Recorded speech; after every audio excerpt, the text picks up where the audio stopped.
थाना बड़ा कर पुलिस की बड़ी कार्रवाई। 2 माह कबल होने वाली रोड डकैती के मुकदमा का सुराग लगा लिया। मरकजी मुलजम गिरफ्तार कर लिया गया। असलाह के दौर पर छीनी गई मोटरसाइकिल की फरोख्त की रकम 55,000 रुपए बरामद। मुलजम अकरम साथी के हमरा साद नामी लड़के से मोटरसाइकिल छीन कर फरार हो गया था। पुलिस ने मुलजम को दिन रात मेहनत के और जदीद टेक्नोलॉजी की बदौलत गिरफ्तार किया। SHO कामरान शहजाद ने मुलजम से बरामद होने वाली रकम मुद्दई मुकदमा के हवाले कर दी।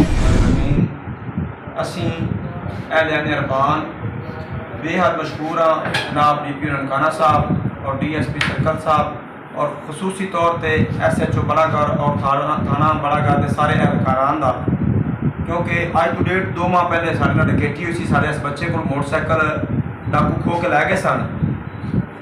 2 माह के अंत तक कोशिश करके इन्होंने डाकुओं को गिरफ्तार किया।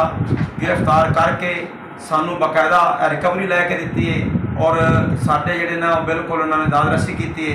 असीं इन्हां दे बेहद मशहूर हाँ। रिकवरी मिलने पर मुकदमा मुकदमा और अहलिया ने इलाका ने पुलिस की कारकर्दगी को खूब सराहा। अवामी जानो माल के तहफ़्फ़ुज़ के लिए दिन रात मसरूफ़ अमल हैं। जराइम पेशा अनासर के खिलाफ इंसदादी कार्रवाइयाँ बिला इम्तियाज जारी हैं।